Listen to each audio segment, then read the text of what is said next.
Saudara, kita bisa jadi a member satu klub dengan bayar. Misalnya kita member di gym gitu ya. Kita bayar. Ya kita datang olahraga.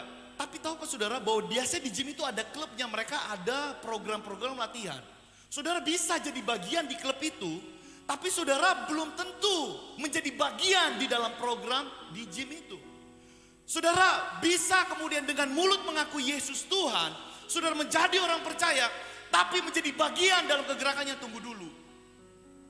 Berbeda ceritanya, berbeda. Gini, coba ya kita coba cari contoh yang lain.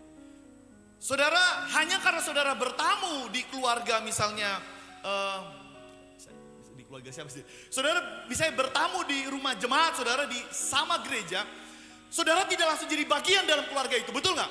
Hanya karena saudara sering kunjungan, sering bertamu, saudara teman atau jadi tamu istilahnya. Apa saudara bagian dari keluarga itu? Untuk menjadi bagian, mesti nikah sama om punya anak, baru jadi bagian. Iya, bisa sih deket di situ, ngerti keluarga itu, tapi kalau jadi bagian lain ceritanya bos. Mesti menikah. Jadi untuk menjadi cuma hanya sekedar datang ke gereja, doesn't mean, sorry, maaf.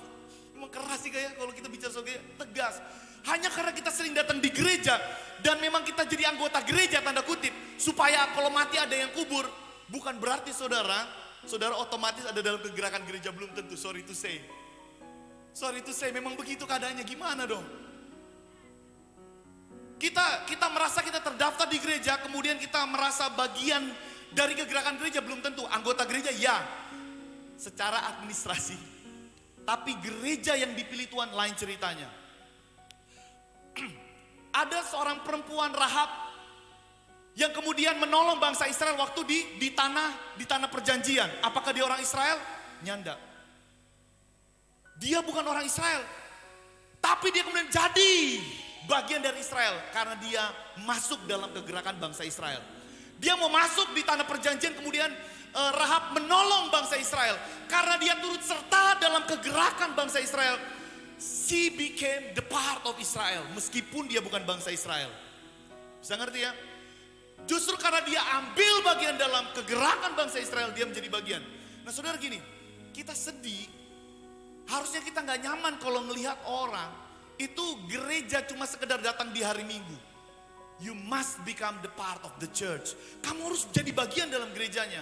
Gimana caranya? Nanti kita lihat.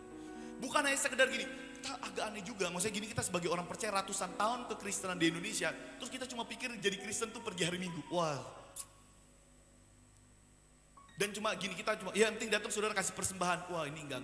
Tapi kalau saudara lihat kedalaman gereja ini, we are doing something loh. Dengan kegerakan gereja Tuhan. Kita melihat ini gereja ini ada kegerakannya, memenangkan jiwa, melakukan sesuatu, melakukan banyak hal. Ada gerakannya. Makanya menjadi bagian dalam Metro Church saudara. Gereja Tuhan bukan cuma Metro Church. Semua gereja yang melihat kegerakan Tuhan dan ikut serta, we are the parts, body of Christ. Kita satu tubuh Kristus dengan gereja lain. Tapi soal kerumunan belum tentu, banyak kerumunan di sana belum tentu mereka ngerti bahwa ada yang dilakukan oleh gereja. Nah kita mesti lihat ya di sini ya. Bagaimana Tuhan memilih bangsa Israel, kemudian ada movement Israel dari Mesir kemudian berpindah sampai tanah perjanjian. Sebenarnya gereja juga sama. Tuhan sedang melakukan yang sama. Saudara sadar atau tidak sadar? Gereja juga sedang bergerak saudara. Nah makanya kita menjadi bagian di dalamnya. Kita akan lihat, kita akan belajar ya pelan-pelan ya. Oke, Keluaran 3 ayat 8. Keluaran 3 ayat 8, lihat ya. Lihat ini namanya tipologi ya, sama-sama belajar. Sebab itu aku telah turun untuk melepaskan mereka dari tangan orang Mesir, oke? Dan menuntun mereka keluar, dengan saya bilang keluar. Keluar dari negeri itu ke suatu negeri yang baik dan luas. Suatu negeri yang berlimpah-limpah susu dan madunya, ke tempat orang Kanaan, orang Het, orang Amori, orang Feris, orang Hewi dan orang Yebus. Kita akan lihat, Tuhan memilih bangsa Israel keluar dari Mesir, ayo keluar kamu pergi ke situ. Aku akan menuntun engkau. Makanya kita bilang tipologi, ada kesamaan. Kita balik tadi ke 1 Petrus pasal yang kedua. 1 Petrus pasal yang kedua. Tetapi kamulah bangsa yang terpilih, imamat yang rajani, bangsa yang kudus, umat kepunyaan Allah sendiri, supaya kamu memberitakan perbuatan-perbuatan yang besar dari Dia, yang telah kegelapan kepada terangnya yang ajaib. Kalau kita belajar eklesiologi, this is the foundation. Ini dasar gereja.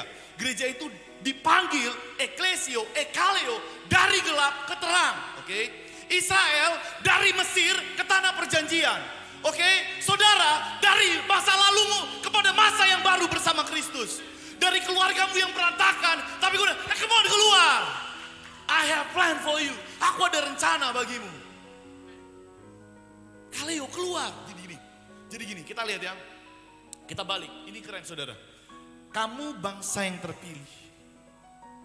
Saya mau bilang gini saudara. Saudara juga the chosen church. Saudara ini orang-orang percaya yang dipilih Tuhan. Katakan amin. Imamat yang rajani, benar imamat yang rajani. Ini banyak rajani, orang kerja, tapi kemudian dia sebagai imam pelayan Tuhan. Ini church ini benar. Kalau saudara mau jadi dalam kegerakan di gereja Tuhan saudara, bukan saudara kemudian berhenti kerja, gak harus. Kemudian saudara sekolah teologi dan jadi pendeta. No way. You apa sekarang saudara? Dokter, karyawan, bos, rajani. Part of the church, imamat rajani. Bekerja sambil melayani Tuhan. That's a part of church. Bukan aku berhenti kerja dan ya mungkin kecuali Tuhan punya panggilan khusus buat saudara. Tapi itu gak akan menyulitkan saudara. Kalau sekarang gini, untuk menjadi bagian dalam kegerakan Tuhan, saudara gak perlu keluar dari kerjaan, saudara tinggal di gereja, bikin tenda di sini tiap hari, ikut-ikut pastor dan tokoh semua endana. Jadilah rajani di luar sana, tapi melayani Tuhan. Ada di sini yang kerja di luar tapi melayani di rumah Tuhan, angkat tangan bilang saya, you are the part of the church. Haleluya. Nih gereja Tuhan ya, supaya kamu memberitakan perbuatan-perbuatan yang besar dari Dia. Ini tugas dari gereja. Saudara kita nih harusnya dari gereja ini kita keluar, kita harus memberitakan perbuatan Kristus di mana kita berada, di rumah, di keluarga, di kantor, ada amin ya. Dimanapun saudara memberitakan, itu saudara bisa dikatakan gereja. Bukan gini saudara, aku udah anggota gereja loh kak, jadi kalau aku mati nanti ada yang kubur. So what you doing? Apa yang kamu lakukan sekarang? Enggak memberitakan perbuatan Tuhan yang besar dan dahsyat. Nyandaka. Bekerja, puji Tuhan bekerja. Ada melayani sebagai imamat di rumah Tuhan. Nyandaka. Yang penting kan percaya, you are not part of the church. Sorry to say. Kamu orang percaya, yes. Clear Pastor Ramli khotbahnya waktu itu. Clear ya Kak Ramli ya. Bisa nonton di YouTube ya, sekalian promosi ya. Bisa saudara lihat lagi pengajaran sepanjang bulan ini tentang gereja.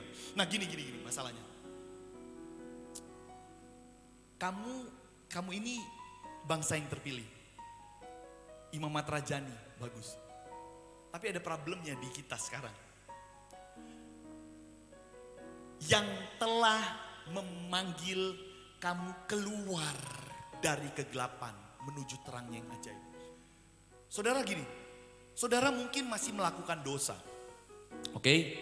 Tapi sesungguhnya saudara dipilih oleh Tuhan. Oke?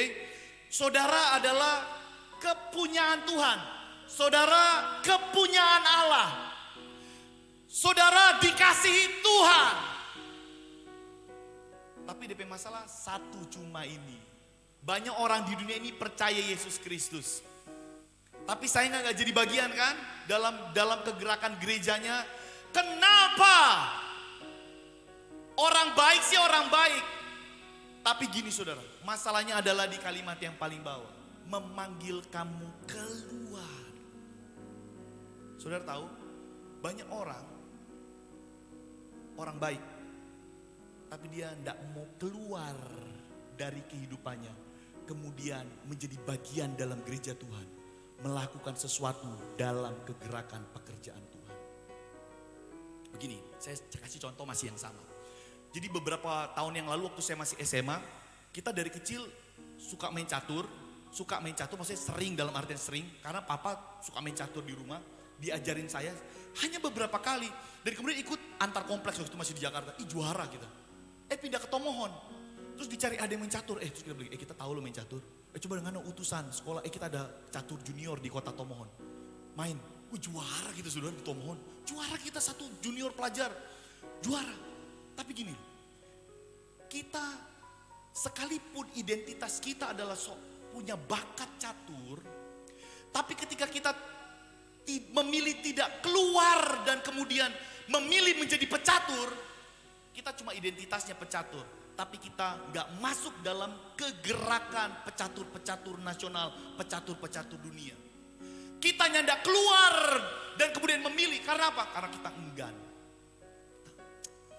Kita lebih bingung, tapi enggak jago catur. Kita gak suka. Duh, apalagi kita begini saudara, waktu main catur ya. Nunggu aduh yang musuhnya mikir, aduh kita heran dong bilang, kenapa ngana kalau sesadiki ngana nggak banyak mikir maju, mar menang. Ya pokoknya kita di catur bukan kita pasti ubah tunggu orang. Jadi memang kita nggak bisa ini, nggak bisa kita olahraga ini, olahraga yang lain Jo. Padahal kita juara, mar kita tidak mau keluar dan kemudian memilih menjadi seorang pecatur. Kenapa? Karena kita nggak mau keluar dari tapai kehidupan. Kita enggan menjadi seorang pecatur. Begini saudara, sesungguhnya saudara adalah orang yang terpilih. Tapi soal menjadi part of the church, come on church, keluar. Sampai kapan saudara cuma datang-datang tiap hari Minggu dan yang penting dengar khotbah, tapi you are not the part of the church. Tapi orang kerja, dia beli motor, kemudian dipinjam temennya, motornya bodong dan ditilang polisi, kelar. Taso bilang, jangan beli motor bodong, satu kali kamu ditilang kamu bakal ditahan motornya. Dipinjam sama temennya, bener lah ditilang. Terus kita bilang, kamu dari pertama kali datang di sini hilang handphone. Kamu cerita kamu dari Sumatera sana, kamu sebelum datang ke Unima masuk, kamu katanya kecurian motormu. Sampai di sini dompetmu hilang. Beberapa minggu kemudian handphonemu hilang. Terus sekarang kamu bikin orang pemotor hilang. Katanya begini Pak dia, ngana so mesti koreksi ngarepe diri. Pendeta pebawan kali ya, bahaya juga ini. Terus gini, minggu depannya dia datang, dia ngobrol sama kita. Bang, aku ini bang sudah bertahun-tahun gak pernah ke gereja. Wah kaget saya. Terus kita bilang gini, kenapa? Ya aku memang gak aku Kristen. Beragama Kristen belum tentu kok bagian dari gereja Tuhan. Sorry, maaf. Tapi bilang gini, kamu harus, hidup kita ini itu ada di tangan Tuhan. Bagaimana mungkin kamu gak pernah ngobrol sama Tuhan? Ini nih banyak yang terjadi dalam hidup kamu, harusnya menggoncangkan kamu dan cari Tuhan. Gak tahu cara cari Tuhan saudara, gak tahu cara ngobrol sama Tuhan. So boleh berhenti tak bilang, cari Tuhan. Penginjilan di tempat kerja sendiri, kapan lagi? Pas kita injili dia, tak bilang, man you mesti cari Tuhan. Tuhan mengasihimu, kamu harus percaya kematian dan kebangkitannya. Masa kamu begini terus, bukan main. Tak bilang, ini orang kenapa ya? Mungkin kalau kita belum bertobat kan kita bilang, oh memang ngana soe. Mungkin begitu kita bilangnya. Tapi kita cuma bilang gini, ngana dicari Tuhan. Itu tapi bahas, kamu dicari Tuhan. Kamu kemana aja selama ini? Aku gak punya hubungan bang dengan Tuhan. Itu saudara. Jadi gini saudara, kesimpulan poin pertama. Nih gereja ya. Coba. Poin pertama. The church that living the dark heading the light. Kalau engkau mau jadi gerejanya Tuhan, yang perlu engkau lakukan adalah keluar. Gereja yang meninggalkan kegelapan menuju terang. Gini saudara, saudara sadar gak? Jangan-jangan saudara masih tinggal dalam kegelapan, yang di rumah juga mungkin nonton. Aku kenapa ya? Tunggu. Jangan-jangan saudara masih dalam kegelapan. Pesan saya satu pagi hari ini, nomor satu ya. Manjo keluar. So boleh di sana kelamaan. So boleh kelamaan di sana. Terkurung dalam keengganan kegelapan. Terkurung dalam kehukuman. Saudara kalau di Alkitab kegelapan itu lambang dari penghukuman. Orang-orang dulu kalau kita lihat di Israel itu penjara selalu di tempat yang gelap. Rasul Paulus dibawa. Daniel di gua singa yang gelap. Semua tentang kegelapan itu bicara tentang penghukuman. Saudara merasa terhukum, saudara merasa tidak layak melayani Tuhan karena saudara merasa berdosa. Stop it, hanya engkau perlu keluar dari kehidupanmu yang selama ini terkurung. Dari yang cuma duduk-duduk tidak melakukan apa-apa. Come on. Banyak orang kemudian berpikir bahwa begini Jo, sorry ya, keluar. Ada yang gini merintih-rintih, kita banyak pergumulan. Terus dia bilang, ayo datang ke Tuhan, gak mau. Memilih menderita dalam pergumulannya daripada keluar dan menuju kepada Yesus Kristus, kita heran. Sampai banyak tuh masalah di rumah, kurang dia bilang keluar Jo dari kehidupan lama. Batabrak orang, di penjara, begini begitu, so banyak DP kasus. Tapi so bilang gini, keluar Jo dari kehidupan lama. Masih gak mau, ngeri. Tadi baca kita baca di billboard. Orang tuh baru sadar kalau dia sudah kepleset. Tapi sedihnya, orang ada yang kepleset berkali-kali gak berubah. Ada, bener ya? Udah kepleset berkali-kali gak berubah, kita bingung. nasehatin cuma jadi angin nasihat kita. Kepleset dia, wah mudah-mudahan, ternyata enggak juga saudara. Memang serem kadang-kadang ya. Pesan pagi hari nomor 1, keluar dengan saya bilang keluar. Kalau ada temanmu kamu lihat terdorong dalam hatimu bilang keluar, bilang pada dia, so boleh keluar dari situ. Maju pergi ke terang, katakan amin. Boleh kasih tepuk tangan buat Tuhan kita saudara, menuju terang. Wah udah mau habis waktunya. Yang kedua saudara, kita lihat dalam Matius pasal 6 ayat 9 sampai 10. Jadi gini, jadi bangsa Israel waktu mereka dipanggil Tuhan keluar dari tanah Mesir, kemudian Tuhan mempersiapkan mereka menuju tanah perjanjian. Dengan saya bilang mempersiapkan. Oke, jadi dipanggil keluar, kemudian dipersiapkan untuk menduduki tanah perjanjian. Oke ya, ada tipologinya saudara. Yesus adalah kepala gereja, amin. Kita adalah tubuhnya. Kita dengan Tuhan itu tubuh Kristus, betul nggak? Kalau cuma kita ngumpul tanpa Kristus, that's no church. Itu bukan gerejanya, karena gereja adalah kita, the body of Christ, tubuh Kristus dengan Yesus sebagai kepalanya atau Yesus yang memimpin. Betul ya?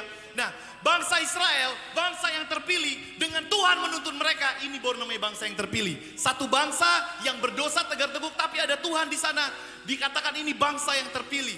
Nah, waktu mereka dipilih keluar dari Mesir, mereka langsung sampai di tanah perjanjian. Apakah begitu kebenarannya? No way. Kebenarannya adalah ketika mereka keluar dari tanah Mesir, aku memilih engkau, tapi gini, lewat padang gurun bos. Aku menuntun mereka melalui padang gurun. Kita tadi catat terus hilang, kita cari-cari. Aku menuntun mereka melewati padang gurun. Harusnya sampai ke tanah perjanjian tidak begitu lama, tapi mereka harus lewat padang gurun dan menghabiskan 40 tahun. Untuk apa pertanyaannya? Untuk mempersiapkan mereka sampai di tanah perjanjian dan tidak langsung sampai di tanah perjanjian. Maksudnya apa ya? Yang Tuhan pilih, yang punya tujuan di sana, tujuannya tanah perjanjian. Tuhan persiapkan ke sana. Sampai bisa ngerti ya? Oke. Gereja Tuhan dipanggil keluar, punya tujuan, keluar dan dipersiapkan. Katakan yes. Pegang dadamu bilang aku dipersiapkan. Kita lihat bagaimana kepala gereja juga dipersiapkan. Yesus yang penuh dengan Roh Kudus kembali dari sungai Yordan lalu dibawa oleh Roh Kudus ke padang gurun. Tadi ayat yang kita dapat saudara, bahwa bangsa Israel juga dibawa oleh Tuhan ke padang gurun. Oke? Di sini dikatakan Roh Kudus membawa Yesus ke padang gurun. Oke? Jadi kalau saudara bilang, aku percaya kepada Engkau Yesus sebagai Tuhan dan Juru Selamat. Aku rindu, aku mau menjadi bagian dari gerejamu yang kudus. Kegerakan yang menjadi terang bagi dunia. Lalu Tuhan membawa Samuel ke padang gurun. Ini namanya tipologi ya. Jadi apa yang terjadi dalam kehidupan bangsa Israel itu terjadi kepada gerejanya. Oke? Yesus terpilih sebagai Mesias. Namanya juga Yesus yang diurapi, Yesus yang terpilih. Dia dibawa di padang gurun. Di sana diuji sama iblis, betul nggak? Diujinya begini. Tapi sebelumnya saya mau bilang gitu. Setiap orang terpilih itu pasti dipersiapkan. Coba ya tes. Esther dipersiapkan, betul nggak? Daniel dipersiapkan. Bangsa Israel dipersiapkan dari keturunan Abraham, Ishak dan kemudian baru jadi bangsa Israel. Setiap apapun yang dipilih oleh Tuhan pasti dipersiapkan. Jadi kalau saudara sekarang mungkin sedang mengalami padang gurun atau pernah, begini saudara saya mau bilang, memang saudara you are the chosen one, kamu memang terpilih. Karena memang kamu dipersiapkan, betul nggak? Jadi jangan sedih karena kamu gini, orang percaya kenapa setelah aku jadi Kristen kan banyak gitu ya. Setelah aku percaya, aku melayani, kok malah jadi kayak begini. Ya iyalah bro, you are the chosen one. Kalau kamu terpilih, kamu memang mesti lewat padang gurun. Karena bangsa Israel lewat sana, Yesus lewat sana, kamu juga harus lewat sana. Bukan untuk mencelakakan kamu, tapi karena memang sedang mempersiapkan kamu. Gak lebih nak kurang, sedang mempersiapkan saudara. Padang gurun tempat yang tepat. Cuma gini, bangsa Israel banyak kegagalan di padang gurun, tapi Yesus tidak gagal. Maksudnya apa sih? Yesus kepala gereja tidak gagal. Harusnya kita punya kepastian yang sama. Kita gak akan gagal. Amin. Kita mungkin bisa gagal. Tapi kalau saudara bagian dalam gereja Tuhan, sebagaimana kepala tidak gagal, tubuh juga pasti tidak gagal. Bangsa Israel bisa gagal walaupun kita senang bersama bangsa Israel. Tapi karena gereja punya kepala adalah Kristus, pastinya tidak mau gagal. Saudara bisa gagal di dalam pekerjaan saudara, tapi saudara tidak akan gagal dalam kehidupan kalau engkau menjadi bagian dalam tubuh Kristus. Yesus dipersiapkan, Yesus dilatih, Yesus diuji. Dia diuji sama apa? Sama kebutuhan. Bisa gak rubah ini batu jadi roti? Kebutuhan. Waktu kita melayani Tuhan, menjadi bagian dalam gereja Tuhan, ada aja tantangan tentang kebutuhan. Mau makan apa kita? Kira-kira kalau melayani Tuhan, tabungan kita berkurang gak? Pekerjaan kita jadi berkurang ya? Penghasilan kita berkurang gara-gara melayani Tuhan? Mungkin pikiran kita kayak gitu. Tenang, Yesus sudah pernah melewatinya. Percaya. Kalau engkau anak Allah, engkau bisa jatuhkan dirimu, nanti malaikatmu menolong. Kita bakal diuji tentang yang namanya kekuasaan. Sama Yesus diuji. Kemudian iblis bilang gini, kalau engkau sujud menyembah, kita mau kasih semuanya. Pak kamu Yesus. Yesus bilang, nyanda, kamu jangan pernah jangan mencobai Tuhan Allahmu. Kau harus sujud menyembah. Yesus ditawarin sama kepemilikan. Makanya sedih saudara, kita sudah percaya, hati-hati dengan kepemilikan. Yang bukan milik kita jangan kita ambil. Karena itu bagian dari ujian di padang gurun. Kalau kau tahu itu bukan punyamu, tolong please jangan diambil. Ya kita mesti bisa lewati. Gak pernah khawatir soal kebutuhan. Ya mau saya cerita, saudara, istri hamil karena dia keguguran 2 kali, berarti mesti berhenti kerja. Gimana nih, kita ada cicilan? Gak apa-apa. Gini saudara, pas dia hamil dia gak kerja, malah kita bangun rumah. Beneran, memang bener itu. Kurang kagil saya stop. Jangan terlalu banyak renovasi rumah. Oke siap kagil, bahaya, kecanduan. Oke siap kagil. Padahal lagi pandemi, istri hamil gak kerja, kita bisa renovasi rumah. Karena gini, kita gak khawatir. Kalau dia berhenti, gak usah khawatir, Tuhan pasti pelihara. Tolong please, memang bener Tuhan pelihara kok, beneran. Yang kedua, soal kuasa. Jangan tentang kekuasaan terus kemudian kalian berubah saudara. Waktu biasa-biasa aja oke. Pas jadi punya kuasa saudara berubah, jangan, gak boleh begitu. Saudara selewati gereja Tuhan, hati-hati ujiannya sama. Kepemilikan tadi seperti saya bilang, sudah selesai. Dan yang terakhir, yang ketiga, karena waktunya tinggal 5 menit ini saudara ya. Gereja Tuhan dipersiapkan. Katakan dengan saya, aku dipersiapkan. Pasti berhasil. Gitu ya. Jadi makanya kita selalu bilang sama, kamu kalau ajak orang percaya Kristus, tolong jangan jualan obat. Bu, kalau percaya Kristus nanti disembuhkan loh bu. Bu nanti ini loh, nanti ibu ini pasti diuntungnya, wah 10 kali lipat. Apalagi kalau ibu bawa persembahan segini nih, nanti berlipat kali ganda. Itu kita jualan obat men. Gini ya kalau kita mau bilangnya. Saudara percaya sama Kristus, mau jadi bagian gerejanya, mau bilang apa adanya, yuk nanti mau lewat padang gurun. Bangsa Israel lewat padang gurun, Yesus dibawa ke padang gurun. Tapi gini, yang bawa bangsa Israel Tuhan membawa mereka ke padang gurun. Yesus yang bawa Roh Kudus. Tolong jangan bawa Anda sendiri ke padang gurun. Biar Tuhan yang bawa gitu ya. Jangan pilih ujianmu, biar Tuhan yang memilih buat kamu. Ya, jangan pilih macam-macam gitu ya. Saudara jangan pilih ujian saudara sendiri, biar Tuhan yang pilih. Jadi kalau engkau sekarang melayani Tuhan gini, kayak kita seneng nih gereja kita, sedikit nggak nyaman lihat orang cuma di tiap minggu datang ke gereja duduk-duduk nggak ngapa-ngapain. Karena gini saudara, sampai anak-anak muda aja kita suruh melayani Tuhan. Ya pegang kameramen nama SD. Karena kita kepingin sekalipun mereka muda, mereka tetap bisa menjadi bagian dalam gerejanya, melayani di rumah Tuhan. Berapapun umurmu, Tante Marta membantu cuci piring di gereja, membantu di gereja, berapa umurnya? Sudah lanjut usia, no problem. Gereja Tuhan bukan soal usia. Seberapapun usiamu, muda, tua sekali, engkau bisa menjadi bagian dalam gereja Tuhan, dalam kegerakannya. Amin. Kuatkan dirimu, engkau akan dipersiapkan. Apalagi yang muda-muda. Oke ya. Dan yang ketiga, yang terakhir saudara. Church that prepare. Gereja yang dipersiapkan. Jadi bisa lebih tenang ya. Jadi gak usah heran kalau pas melayani Tuhan. Kok kenapa ini? Kamu memang terpilih, memang di padang gurun. Jadi kita gak mau jualan obat nih kasih. Nanti kalau ikut gereja 100 kali lipat diberkati. Lain cerita itu. Kamu nanti, waduh pokoknya, jualan obat kita. Padahal gak gitu ya.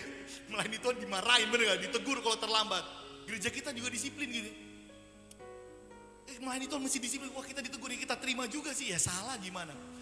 Gak excellent, kita ditegur supaya kemudian dibangkitkan lagi. Dikasih, bener gak? Kita bikin pelatihan di CG Group, dikasih firman Tuhan. Supaya kita gak cuma orang yang weekly datang ke gereja, tapi menjadi bagian dalam gereja itu sendiri. Mau ya? Saudara kalau ada di tetangga saudara yang anak-anak kecil, terus saudara dia gak ke gereja, kita rasa ayo aja ke gereja. Ini otomatis otomatis pokoknya ketemu orang, maju ke gereja ngana. Pokoknya mau ajak orang ke gereja. Oke, selanjutnya pekerjaan Roh Kudus yang menyentuh hatinya, betul ya? Bagian kita manggil mereka memang. Oke, yang terakhir. Ya. Di mana kote ayatnya Kak Kristi? 1 Petrus, bukan ya.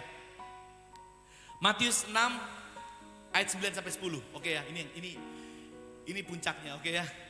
Matius 6 ayat 9 sampai 10. Ini doa Bapa kami, keren. Lihat baik-baik saudara. Karena itu berdoalah demikian. Bapa kami yang di sorga, dikuduskan namamu, datanglah kerajaanmu ya, datanglah kerajaanmu, oke? Jadilah kehendakmu di bumi seperti itu doanya diajarkan Yesus. Jadi doanya gini, Bapa kami yang di surga, dikuduskan namamu, datang kerajaanmu, jadilah kehendakmu di bumi seperti di surga. Itu kerinduannya, betul nggak? Oke, sampai di sini ya. Kita akan lanjut, Matius pasal 16. Ingat ya, kerajaan datang di bumi. Matius 16 ayat 18 sampai 19. Yang masih bangun angkat tangan. Gini. Ini Petrus ya, itu kita sebutnya sebagai bapak gereja. Karena Tuhan Yesus mention tentang eklesia atau gereja itu pertama kali kepada Petrus. Makanya dasar kita kalau belajar eklesiologi di sekolah teologi ya ini. Dan aku pun berkata kepadamu, engkau adalah Petrus, dan di atas batu karang ini aku akan mendirikan. Ini makanya jadi dasar foundation church, oke? Petrus, perkataan Yesus kepada Petrus. Dan alam maut tidak akan menguak. Oke, kerennya sampai sini ya. Ini ada yang lebih keren ayat 19-nya. Lanjut bang, ada tulisannya siap, tarik. Saya udah habis waktunya tadi maksudnya. Ayat 19, are you ready? Kepadamu akan kuberikan kunci. Dengan saya bilang kunci. Petrus, di atas batu karang ini aku akan mendirikan jemaatku, oke? Jadilah kehendakmu di bumi seperti di surga, oke? Datanglah kerajaanmu, jadilah kehendakmu di bumi seperti di surga. Dan apa yang kau lepaskan di dunia ini akan terlepas di surga. Petrus, aku akan mendirikan jemaatku, gerejaku, oke? Gerejaku ini aku mau titipkan 3, 2, 1.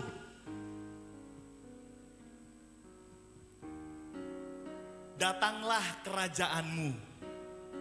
kerajaanmu, jadilah kehendakmu, kerajaanmu datang di bumi, supaya apa yang di sorga terjadi di bumi. Kerajaanmu datang. Yang pegang kunci siapa? Pertanyaannya. Siapa yang pegang kunci? Gereja. Tepuk tangan buat Tuhan. Gini. Yesus penguasa atas semesta. Kerajaannya datang ke bumi. Yang pegang kuncinya gereja. Mau pegang kuasa di bumi, waktu kerajaan artinya Yesus memerintah di bumi, kuasanya nyata di bumi. Dan saudara, kalau saudara mau menikmatinya, you harus pegang kunci. Dan yang pegang kunci hanya orang-orang yang menjadi bagian dalam gerejanya. Bukan yang cuma datang sekedar. Tapi orang-orang yang megang kunci harus adalah bagian dari gerejanya. Sampai sini bisa ngerti gak saudara? Makanya tentang gereja itu dalam sekali. Yang tidak sekedar cuma datang tiap hari minggu. Benar, minta maaf, memang kayak gitu kenyataannya. Engkau sebagai gereja Tuhan, kau pegang kunci kerajaan surga. Petrus, di atas batu karang ini aku akan berikan jemaatku, ya, gerejanya jemaatku. Aku akan memberikan kepadamu kunci kerajaan sorga. Kerajaan sorga yang turun ke bumi. Waktu gereja ada di bumi ini, harusnya apa yang ada di sorga juga terjadi di bumi. Waktu engkau di rumah isinya neraka papa dan mama, Mungkin kau pulang ke rumah, di sekolahmu, di tempat kerjamu isinya neraka. Come on, kamu pegang kunci kan? Hadirkan kerajaan Allah dimanapun engkau berada. Karena memang engkau yang pegang kunci gereja Tuhan. Nyanda tunggu dulu pastor datang doakan tape kantor. Kau percaya, engkau melayani Tuhan, bagian dalam gereja Tuhan. Kamu tidak harus memanggil pastor-pastor. You juga pegang kunci, bos. Dan saudara, ini lambang cintanya Tuhan kepada gerejanya. Kita gak akan pernah kemudian mempercayakan kunci rumah kita kepada orang yang kita gak kenal. Ini sekali lagi ya, Tuhan mau bilang, aku percaya kepadamu gerejaku. Engkau harus melakukan sesuatu di dunia. Banyak neraka di dunia ini, tanda kutip. Anda dan saya harus menghadirkan kerajaan sorga dan buka pintu buat mereka. Supaya mereka masuk menemukan padang gurun. Yesus bilang, akulah pintu, barang siapa yang masuk melalui aku, mereka akan menemukan padang gurun yang hijau. Bukan padang gurun yang hijau, padang rumput yang hijau. Ada amin saudara? Gereja yang diutus.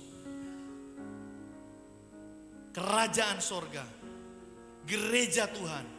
Engkau ada di dunia ini karena engkau diutus oleh Tuhan. Poin yang ketiga, the church that sent.